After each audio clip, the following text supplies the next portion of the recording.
So hello everyone. We see that 31 participants are online and people is coming. So we might start. Thank you for joining everyone. Do you hear me well? Please, if you do, write plus in the chat so I know that everything works fine. Awesome, great, thank you. Okay, we have attendees from all sites in the world, so we are happy to welcome you on this webinar. If you only see your messages, you might want to take a look at this blue message in the chat. It's a drop menu where you can switch from all panelists to all panelists and attendees, and then you will see everyone's messages in the chat, okay? Good. So my name is Veronica, and many of you know, and I work for Jelurida, and I'm here with Lior Yaffe, co-founder of Jelurida and core developer for the Ardor and NXT blockchains. And he is going to offer a demo that will show an important upgrade of Ardor to Ardor's wallet design, and also significant usability and security enhancements. The webinar is expected to be 1 hour long. Before we get started, I would like to remind you a few things. So please feel free to say hello in the chat. The webinar will have 3 main sections. Lior is going to give a little presentation and a demo in every of the sections. After each section, we will provide some time for the Q&A. So please, if you have any questions, post them in the Q&A section here below the window. Alberto is also here with us and will be assisting with those questions that are easy to answer and in a short sentence, and the rest will be answered by Lior. If we are short on time to answer all the questions, we invite you to continue the conversation in the community Slack afterwards. So without further delay, let's welcome Lior. Hello, Lior. Please, this is your time. Your turn. Hi, Veronica. Thank you for the introduction. And I'm glad to see all these people who came to see the features of the new release. So let's see what we are going to see today. So first of all, we are going to look at a redesigned login page for the wallet, including the wallet walkthrough tool. We will briefly see one of the requested features, which is branded account. And then we'll jump into the more interesting functionality of the hardware and seed-based login options. We'll talk about enhancements to new account creation, to the configuration editor, and we'll finish up with some demo of improvements to the standby shuffling. So, let me just jump into the new design. Okay, you can see at the bottom the wallet walkthrough and the walking ants around that show you what is explained. Before I start going over the new wallet, let's just take a brief look at the existing wallet, which basically has 3 tabs. One is for login by account. The second is for login using a passphrase. And then there is a QR code scanning. So if you look at the new design, you'll notice that we now have 4 tabs. So basically, the account tab is pretty much what's used to be the account tab in the previous version. Passphrase is comparable to the passphrase tab in the previous version. And then we have 2 new tabs, hardware and seed. So let's just jump through the walkthrough tour that walks you through the different options that I'll focus on later. So I'm just running over it quickly. And on each of these options, you can later use the question mark here to get a specific tour of the specific tab. Then the chain selector moved here, the language selector moved here. We no longer have multiple screens. During the login process, everything is centered on this specific panel. You'll also see here some setting menu for what used to be the device settings, and we can also have here links for some dialogues which are available even without login. Okay, so let's do a really quick tour. Let's start from right to left. The account is very much what you're used to. You can select an account or type an account and then log in with the account, just like you used to do in the previous versions.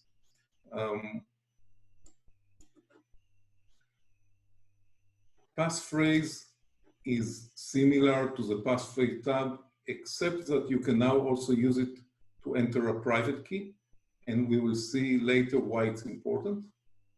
Then we have the hardware tab, which is used for interface with the Ledger wallet. Let me show you briefly how it works. Okay, so basically when you click load, you get and I have a Ledger wallet currently connected to my laptop, so I can connect to the Ledger wallet, and it will immediately start loading the accounts from the Ledger wallet. It takes a bit of time depending on how many accounts you have. You see, right now it loaded 3 existing accounts, and it stopped when it found a new account. Okay, let's just use one of the accounts, log in, and again you get into the wallet. I'll show you a bit later a bit more about the hardware wallet. And then we have the seed option, which is probably the most sophisticated. You can think about it as having hardware wallet implemented in software inside the wallet. So just to give you a hint what it means, I can take the same 24 words that I used in my Ledger wallet and enter it as a seed. And when I load the accounts,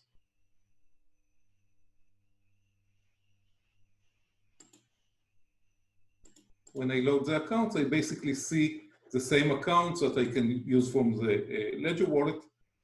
But of course, this is only for the demo purposes. So we have basically hardware wallet that is implemented on Ledger and a similar design implemented in software. But let's get back to a little bit of theory about what it means, what the hardware wallet actually means.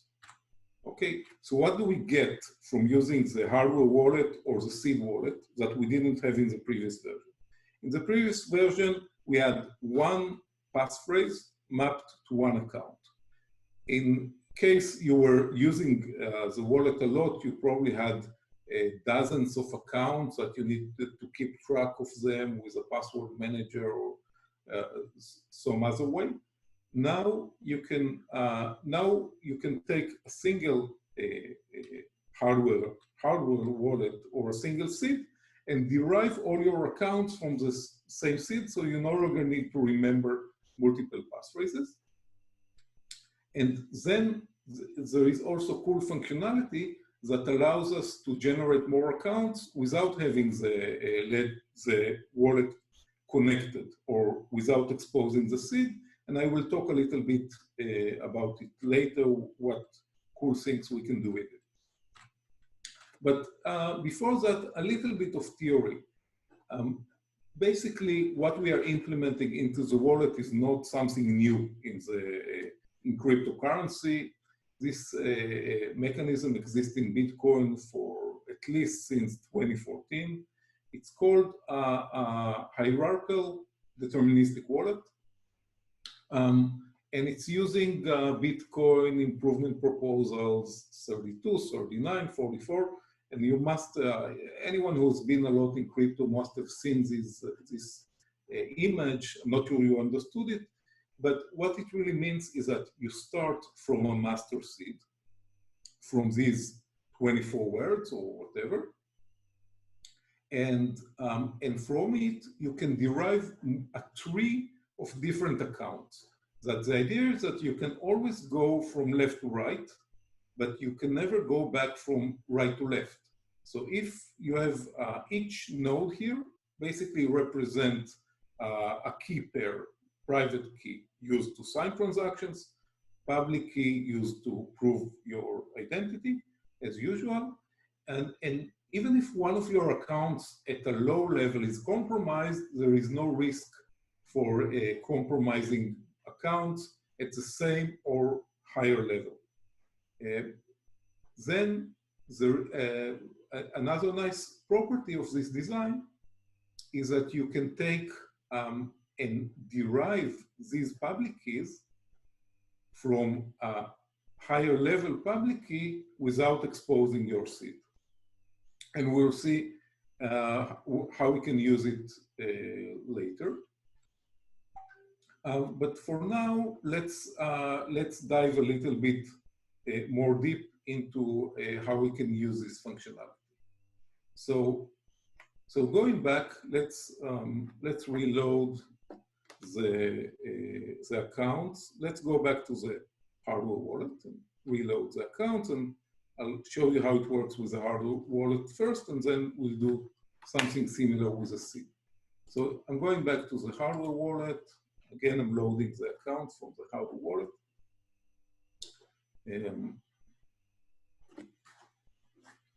Takes a bit of time, especially if you're using the NanoS.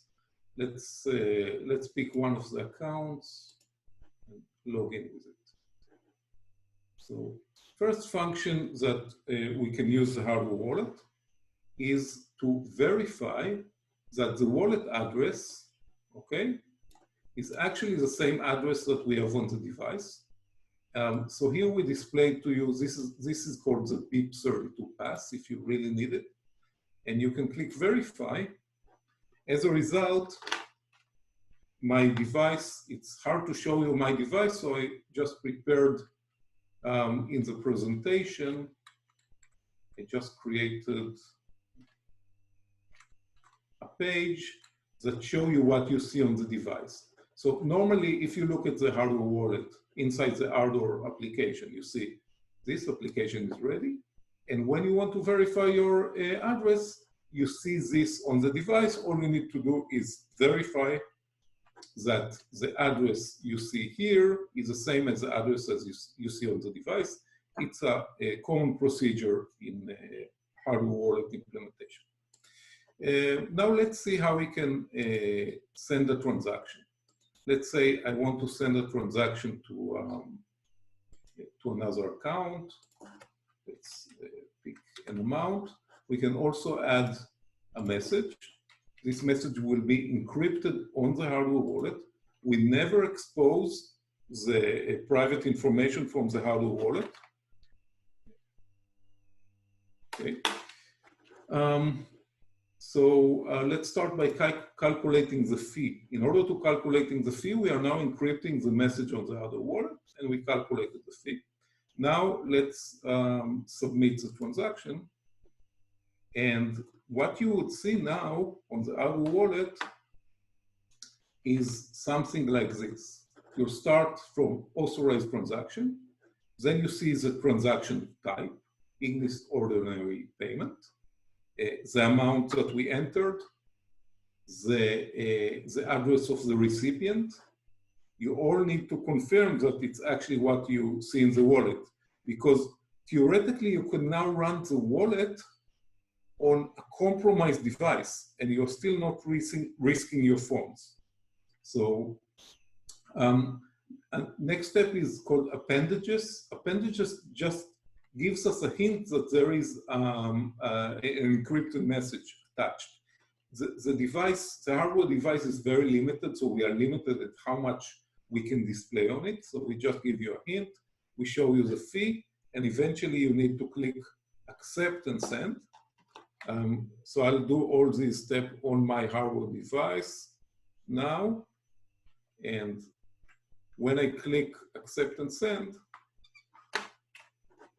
the device actually signs the transaction, and you see the new transaction submitted to the wallet. See, and actually when I'm looking here, it's actually also decrypted the message on the wallet. Last function that is implemented on the hardware wallet is the ability to generate a token. So if you remember, this step requires a passphrase in the existing version. Here I can type the data, generate the token. It's signing the token on the ledger device. And you get back the generated token. And this basically proves that you are the owner of this specific account. It's a cheap way to prove your identity without submitting transactions. So what we saw so far is the hardware wallet. Now let's do the same with using the seed. Okay, so one thing you can do, of course, when you start, you might not have a seed. I mean, if you're an existing user, you probably have lots of passphrases. So passphrase is something unrelated to seed. Your seed will never map to your passphrase. It's something completely different. But the seed and passphrase are created in a similar way. You see the seed, in our case, is 18 words is default, but you can choose between 12 and 24. It complies with BIP 39, so it has internal checksum. Unlike the old 12 words, which didn't have internal checksum, this seed has internal checksum. So if you try to, if you have some typo or something like this, it will immediately alert you.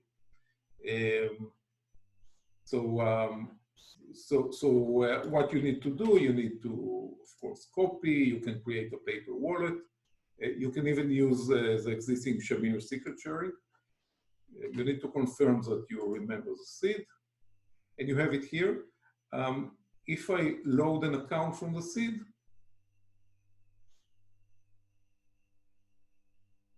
you will only see one account because this is a completely new seed. If I change something, you see I add the letter 1 at the end, it will tell me that the seed is wrong, okay, that the checksum failed. So we can trap a little bit of errors here. Now I'm going to show you, I already prepared my own seed, so to have better examples. So this is my seed. All the information you see here is actually taken from my unit tests on the testnet. So, okay, so let's load accounts from this seed.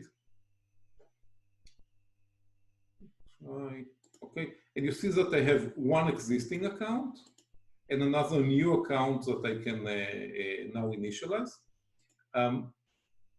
Let's actually log in with a new account and see a little bit how we can initialize a new account now. So I'm logging in with a new account. And of course, you remember the usual problem. I don't have any Ignis, so in the previous version, I couldn't even send a transaction. I had to ask someone to send me a transaction, but then I didn't have my public key registered on the blockchain, which was always like a security risk because I'm only protected by 64-bit. So now there is a new method. you can, from any account, you can send a message. Okay, let me send a message to one of my known accounts. I would say, please initialize me. Okay, I can even encrypt this message. Instead of calculating the fee, I will use 0 fee and send the message. Okay. Now, of course, I didn't pay any fee, so my transactions will not be bundled.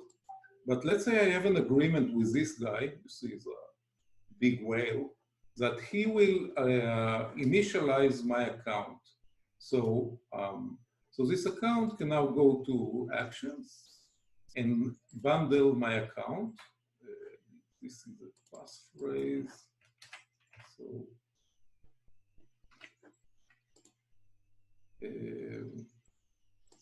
yeah. So, so if I'm going back to my account, once this transaction is approved,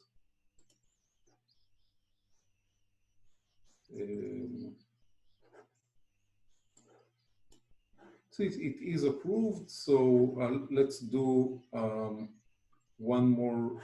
For example, if I switch to Ardor, to the Ardor chain, you see now the account is completely initialized, and the public key is announced to the blockchain. So it provides a much simpler way to initialize new accounts. Other than that, you see that, for example, if I send a transaction now, I don't need to enter any passphrase because I already derived the private key from the passphrase. If you need, there is no, once you're logged in, there is nothing new. Instead of having the passphrase, you now have a private key, which is derived from the seed.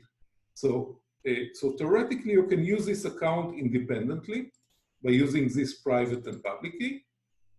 You can think about private key as like a passphrase. Okay, it has exactly the same functionality. Or you can always go back and log in again using the same seed, and it will recover this account. So again, if I reload from the seed I used before, this guy,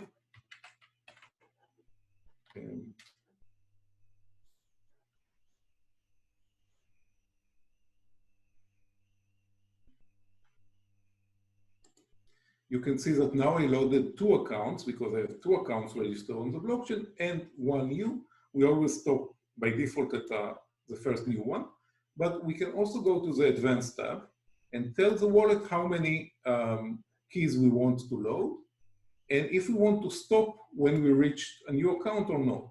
Let's load now accounts from index 0 to index 6 without stopping at new account.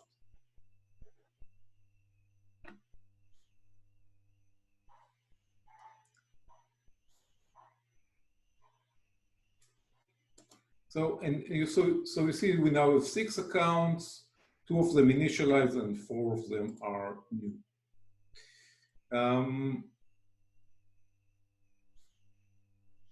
So this is pretty much, this is a good time for actually questions, if there are some. Okay, yes. Thanks, Lior. So we have a couple of questions. So Adsen says, is the Trezor wallet supported too? Okay, so I'll give you a little bit of background. I mean, one thing is that you can ask, how come such a relatively basic functionality in crypto is only getting to be implemented now in Ardor? And the reason is that Ardor has quite unique cryptographic tools that allows us to do on the blockchain amazing things, like these encrypted messages and shuffling and things that are difficult, very difficult in other blockchains.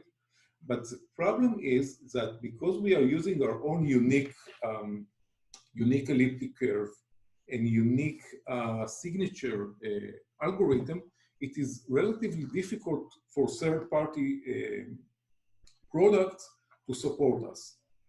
The good thing about Ledger is that they allowed us to install our application on Ledger And then we actually used cryptography that was released only in 2017, added on top of that some specific adjustment for our own use cases, and bundled all this into an application that is running on Ledger.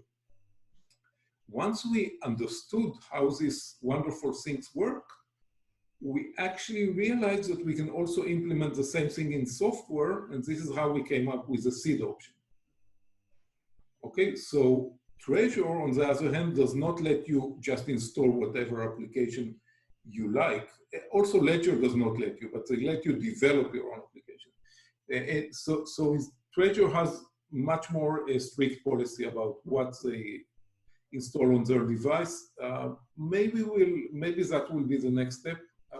We need to see how popular the Ledger wallet will become, and if there is a market need for that. Okay. Okay, so Palero asks, can you use a seed in other languages than English? Yes, of course. We can actually switch to Spanish. Okay. You see that some strings did not switch because we still need to update our translation resources, but we have all the 14 languages that the wallet supports, including Korean, are supported, and we'll update the translations as necessary. Let's get back to English. Yes? Okay, so the next question is from an anonymous attendee, and he asks, or she asks, are these updates related to questions from potential partners? Can you share a bit which future potential partners are asking for these updates, I guess, in general? Okay, so I think that what we are doing with this functionality is, it's a little bit, you can think about it as catch up with the industry, because almost every other crypto wallet already has this HD wallet functionality. However, in our case, the functionality is not, it's not like a third-party application that is implementing the BIP32 and connects to Bitcoin or Ethereum. It's the core of Ardor that now understand the HD account derivation. So this, and you'll see in a moment how we can use it for our own internal functionality to make other processes simpler and more efficient. So the last question is from the wire master, Conrado. He says, can I set my own seed and maybe use the account passphrase that is stored in my brain as a seed? Okay, yeah, we did a lot of thinking about if to let people just choose their own seed or not. And eventually we decided against it. So a seed must be defined using BIP39 secret words with internal checksum. The passphrase can still use whatever, you can still use, of course, whatever passphrase you used in the past. But when you create a new passphrase, it will also be a BIP39 passphrase. I'm not going to create one now. Yes, so we think that it's more important to make sure that the seed will always be strong enough to against brute force attacks and all kinds of dictionary attacks than to just let you select your own seed. Regardless, passphrase and seed are unrelated. You will not be able to use a passphrase. I mean, you can theoretically use your passphrase as seed, but the accounts that you derive using a seed will be different than the single account you derive from a passphrase because it's a different cryptographic algorithm. Okay, and one last question, very last question. Can capital letters can be used? For the seed? In the seed, I guess. Yeah. I don't remember. Okay, maybe. Okay. Okay, we can clarify this later. Yes. Yeah. In the other hand, Mr. B says, I agree with that. It's becoming a standard, and BIP 39 has checks to help catch errors. Right. And then, do we have time for one more question? Yes. The last one? Yeah, Arthur Pencil asks, when logged in with a sub account, do you sign unsigned transactions bytes in the advanced transactions screen in NRS with the sub account seed, or can you also sign with the master seed? Okay. All right. Very good question. Let's maybe log in with one of the accounts and see how this magic works. So when we, on the login screen, we have a seed and we derive multiple accounts. But once we logged in, we only have a single private key, okay? So, and this private key can be used to do everything with this account. We can also, remember we are on 6WSLJ, we can always take this private key, copy it, log out,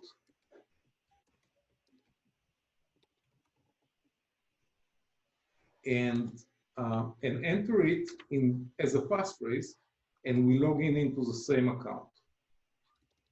Okay, so we never enter the seed after the login process. After we log in, when we log in with the seed, we have a private key. When we log in from hardware, we have a private key, but it's stored on the hardware device and never leaves. Okay, so we can also let's do something like this. Like let's send a transaction, and instead of generating the passphrase, let's create the unsigned bytes. Okay, and take the unsigned bytes and go to transaction operations, and we can sign it with a private key that they don't have anymore, and generate a signed transaction. So I hope this answers our question. Okay. Okay.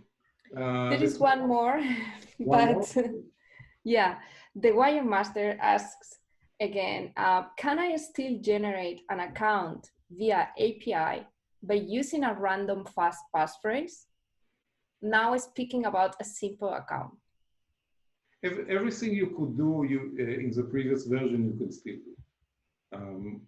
There is one change that you'll notice to the API, that the APIs now accept both secret phrase and private key. If you, by default, the wallet will always send the private key, but if you send the secret phrase, the node itself knows how to convert it to a private key.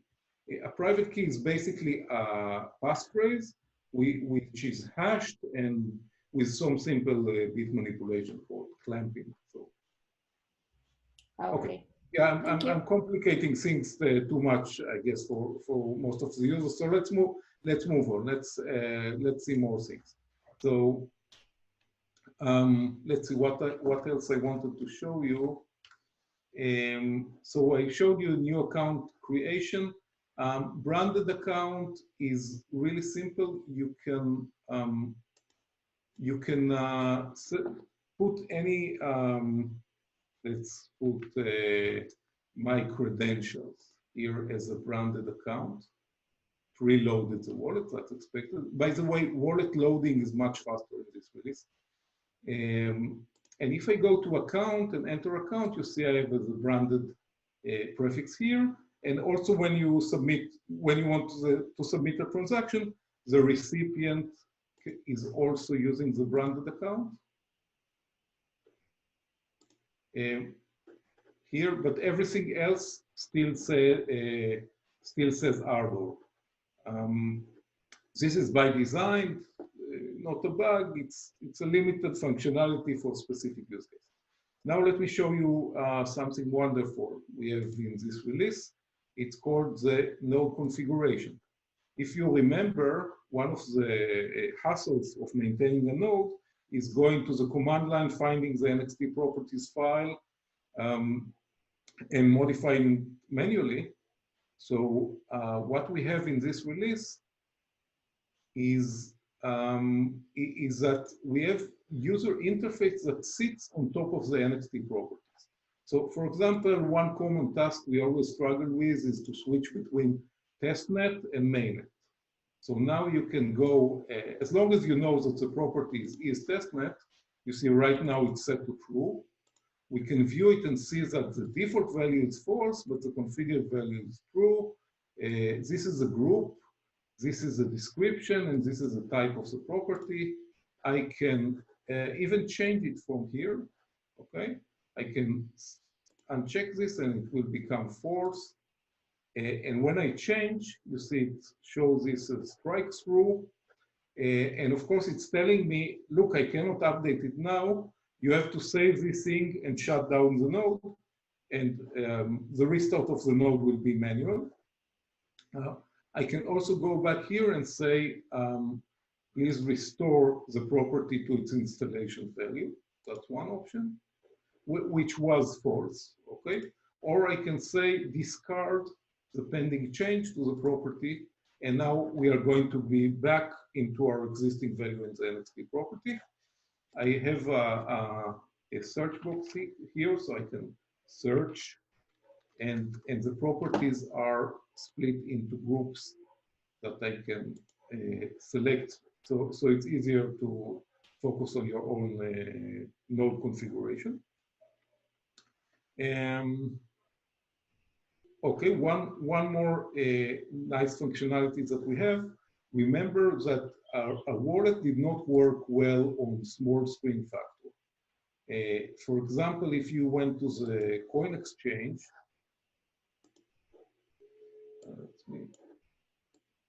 and you selected, when you started to squeeze a screen, it became unusable. So now we improved on that, and you can actually squeeze it.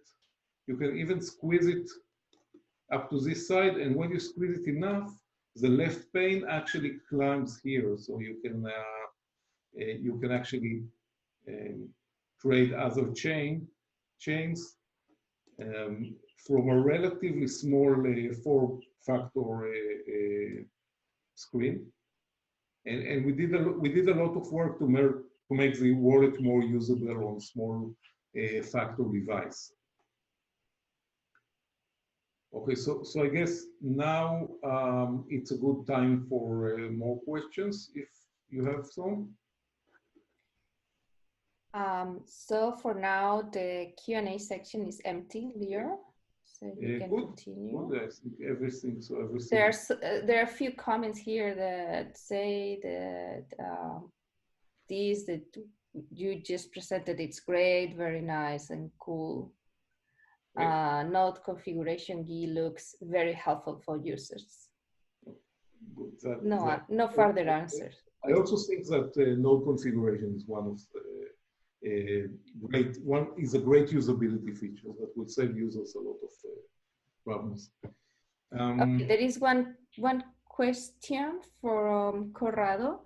He says, do I have to restart the node after changing the parameters? Yes. In order for them to take effect, you must restart the node. Yeah. We cannot do dynamic loading of the properties. I mean, you can't imagine us switching from testnet to mainnet without restart. It would be madness to implement something like this. Okay, no more questions for now. Okay, so now let's go to the grand finale, something that never works in demos. So, but let's try it. So now that we implemented this, let's go back to the presentation for a second and look again here. As I promised you, if I have a public key from some high level, I can use it to derive public keys of accounts in a lower level. Now, this calls for functionalities that we already have, which is shuffling. Because in shuffling, you always need to generate these new public keys. And until now, it was really annoying because how would you generate a public key? You had to somehow generate a new passphrase, keep it in a password manager so you won't forget it, generate a public key from it. It was a bit awkward. But now we have a way to automatically generate practically endless number of public keys. So it's advanced functionality, and it's going to be a bit difficult to explain how this works.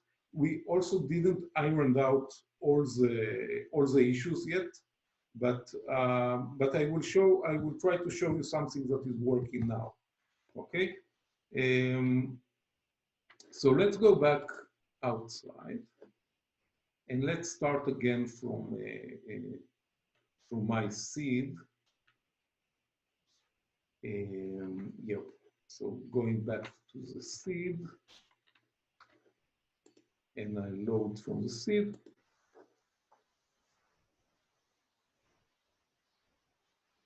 Okay, and when I go to the advanced tab, you see a new entity that we never seen before. It's called master public key. This is not public key, it's not account address, it's not private key, not admin password, it's something else, something new, okay? It's a public key that let you derive a new account addresses, okay? So I'll copy it from here. I actually already have it. This is it, okay? So I kept it here. And now let's see how it can help us with shuffling. So let's see, let's say I have here a bunch of testnet whales, Alice, Bob, Chuck, and Dave. Let's say that 3 of them want to implement shuffling. So let's say that Bob wants to join whatever shuffling someone else joins. By the way, one neat functionality, you see, when I enter a passphrase here, if it's a known account, it displays it here. If it's not a known account, it just tells you this is unknown, and you cannot log in with unknown account. Okay, so it's not new functionality, it's just packaged, I think, in a better way.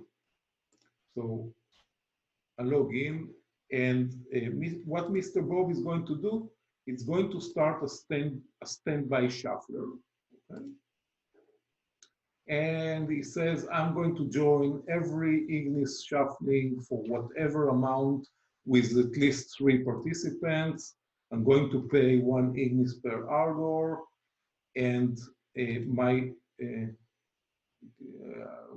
okay, yeah, and I enter my private key here because I didn't remember it on the login screen. Now I'm going to bring the master public key, and I'm going to tell you, you start from child index 3000, okay, whatever. Okay, so it means that whenever this standby shuffler sees an Ignis shuffling, it will join. It will join with the new account public key used by this master public key with this child index. If 3000 is already used, it will move to 3001, 2, 3, 4 until finding a free child index. So let's start this one, and let's say let's join another shuffling. Chuck also wants to join every shuffling. Okay. So go to passphrase, and I'll remember the account. Log in, shuffling, standby shuffler, start standby shuffler. Again, Chuck is going to, for this demo, of course, in practice, he will use a different master public key, but for this demo, let's say that Chuck is joining, starting from account index 3010. And of course, I always forget to put the fee ratio. Okay, so now we have already two guys waiting to jump on a bundle. Okay, now we have Alice that want to issue a shuffling. And we have the passphrase for Alice. Okay. And Alice first needs to do one preparation step because she cannot use a standby shuffler because she is the one initiating the shuffling. So she will need to figure out what is going to be to generate a new private key. So, so what Alice can do, and again, let's say that she's using the same master public key, which is of course absurd because she will use a different seed. But for our case, let's say that she wants to use the private key of account with index 3020. Okay, and let's load it. Okay, and log in and go here. So now, sorry, we need the private key. So Alice will log in again, but with a seed. She needs a seed for this is something she will need to do on a private machine. Okay? She will just a second. Okay. So Alice will ask again for to load this child index 3020. Again, and now Alice has a private key of a brand new account. Let's keep it for a second. Okay. And now Alice is ready to create the shuffling, but of course she's now in a different account, so she will need to log out and log in with her account, which is this account.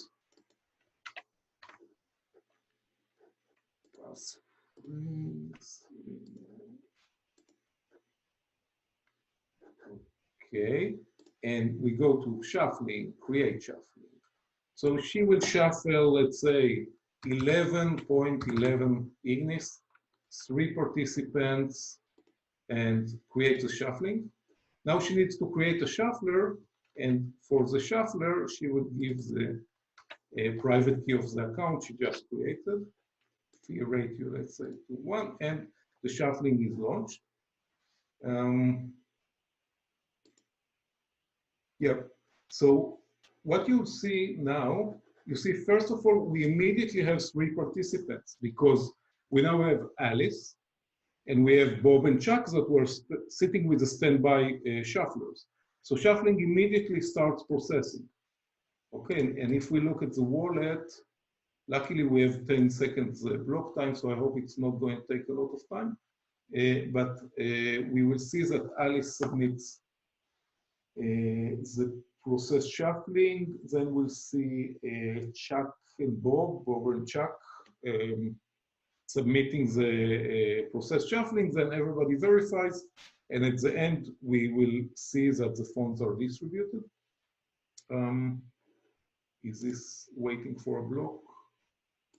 Yeah, okay, so so now we have the shuffling is now waiting for, you see, it's already processed for Alice. Now it's waiting for, I think this is Chuck and this is Bob. So let's give them a few more seconds to submit their transactions. Yep, so let's see what's the status now. Okay. Still waiting for, let's switch to one of the other accounts and see what's going on. Okay, yeah, I think it's almost over now. Um,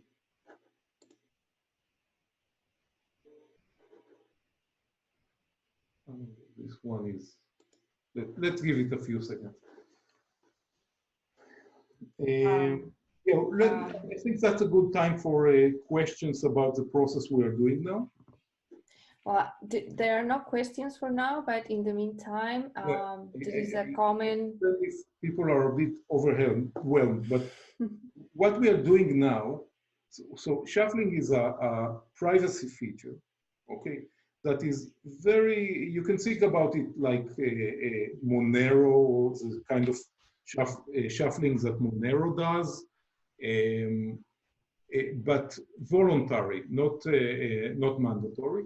I mean, it's not like we are developing a privacy product here, but we do need some privacy for some applications. And so, for example, if you want to do voting, you can create a voting token and shuffle it between the voters so that you no longer have account history for every voter, but all the voters start from your account.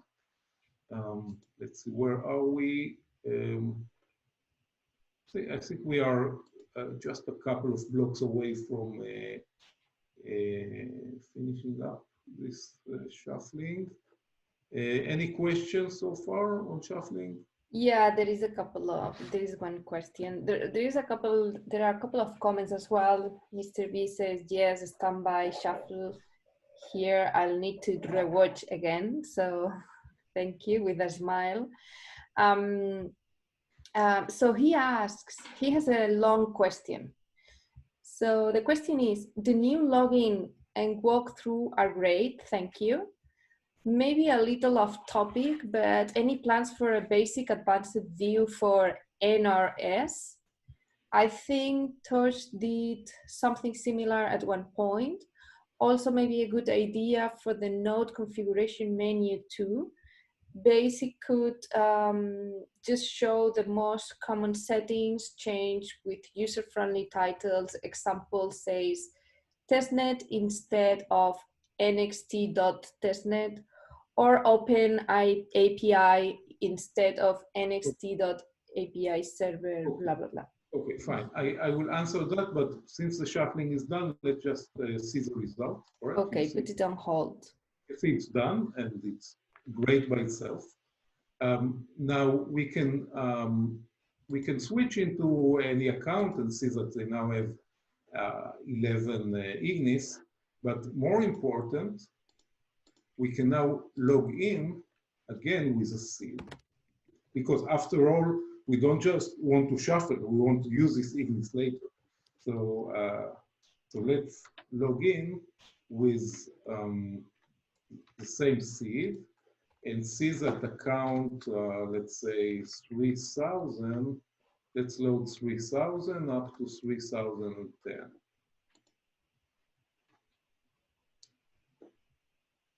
Hopefully this won't be too much. Yeah, it stopped on a new account, so don't stop.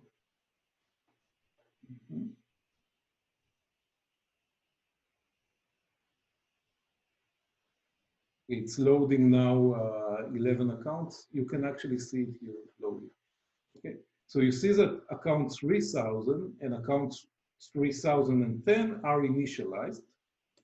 And this is great. It means that we can now use our seed and we can actually send transactions from this account to whoever we like. I'll just pick up my usual account and send some ignis their way.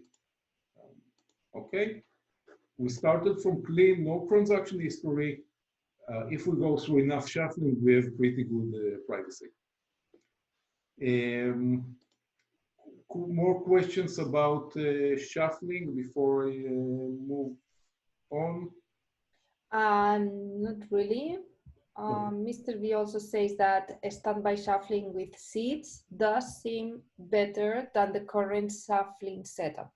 So it's fine. Okay. There is another comment. Jidan says, the graphical user interface is not user-friendly. So maybe you, Lior, want to build a little bit more on that, since we are a very technical company product. So I'll explain the reasoning why we are doing things this way.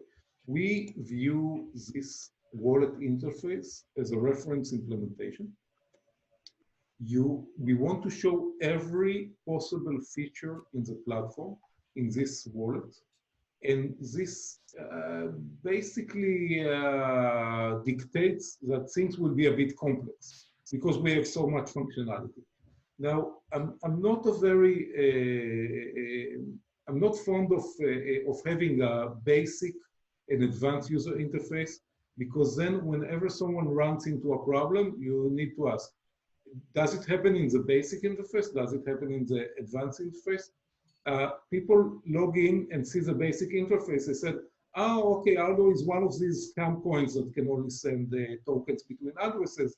They don't realize we have all the other functionality. Or if you log them in into the advanced, some users say, wow, but it's so complex, I don't know what to do. So let's face it, we want to show off in this wallet every possible functionality. Now, maybe it could have been laid out in a more modern style. I think one of the biggest problems here was the mobile device was running on small form factor, which is very much improved in this version. Another big improvement in this version is that we, if you remember, we package all the wallet functionality as a Node.js module. So if you just want to develop your own web interface and use Node.js, you can actually use our Node.js module, which now has much less dependencies. Specifically, it's not dependent on jQuery, which used to do a lot of problems in the past. So you can easily just see what we are doing here and develop your own user interface based on the same API. I'm not sure if maybe not all users here are familiar with the API page that we have, which largely stays the same for this release with few more APIs. So you can, every functionality you have in the wallet, you can also invoke using this API page, like, I don't know, get account, you can invoke. Okay, it's that simple. Everything is JSON over HTTP. It's really simple to generate your own user interface, and we help you. We help you with local signing. We help you with numeric conversions. We help you. You can use a wallet as reference to implement your own beautiful and simplified UI, basically like Mr. V did with Ardor Lite. Okay, sorry, I was muted. So there is one question. Mr. V says, now that you have shown what we are all missing out, any estimated data of launch for this release? Okay, we are not far. We are still coordinating with Ledger because we want our app to be available on the Ledger Manager when we have this release. We also, this would be a hard fork release, so there is quite a few other considerations how to schedule it, and some functionality is still not 100% ready. But I definitely think it will be released in Q2, by the end of Q2 for sure. Okay, great. No more questions. Maybe you want to take the last question about the last little off-topic question. Should I repeat it? What? Repeat it, please. He said, any plans for a basic advanced view for NRS? I think. Yes, so I answered it already. Yeah. I'm okay. Okay. Basic advanced. We already right. did the wallet walkthrough. You also have it here. Supposed to be here somewhere. Yeah. You see, when you enter the wallet, you now have. Let me start from the beginning. We start from the top and walk you through all these complex widgets and explain all of them. Yes, a little bit to reduce the shock of entering this this wallet for new users. So I hope this will improve a little bit of the feature on all the load that you have on the user with this design. Okay, AdSense says, could you maybe explain the master public key again? Yes. Okay, so master public key, like you can derive multiple account private keys from a seed, you can derive multiple public keys from a master public key. What this means is that you can have a remote node that does not have access to the seed. Okay, so is not at a risk of being compromised, and your tokens are safe. But this node can still predict what will be the account address and account public key of every account you will generate from this seed. Okay, and so like we did in the, how does the standby shuffling work? The standby shuffling you can run on a remote node without providing it any private information, and it will join all the shufflings. You understand the potential, but you can use it for many other things. Like I don't know, you're selling tickets to people on the blockchain. You have the seed, and you can generate from the seed as many new accounts as you like without exposing the seed, and only use specific private keys of accounts when you need them. So it gives you more flexibility in the way you generate and maintain accounts. Again, ETA, I would say definitely by the end of Q2, hopefully sooner.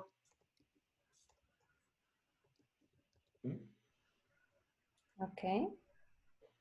Any more questions? We have okay, so, maybe a couple of minutes. Okay. Okay, no, I think I think it was a pleasure as always to show you the new release. I hope you'll will release it soon and you'll enjoy it. And thank you everybody for attending. Yeah, thank you for joining us today, everyone, as well. If you have more questions, please feel free to continue the conversation in the community Slack. We will be around, and also the rest of the developers. And the team is very excited about this launch after over a year of work. So we hope you enjoy it. The webinar is going to be recorded and uploaded to YouTube. And we will announce the link in our main channels, you know, the community Slack, Twitter, Telegram, and the newsletter. So thank you once again, and we hope to meet you soon again. Thank you. Thank you. Bye. Bye. Thank you.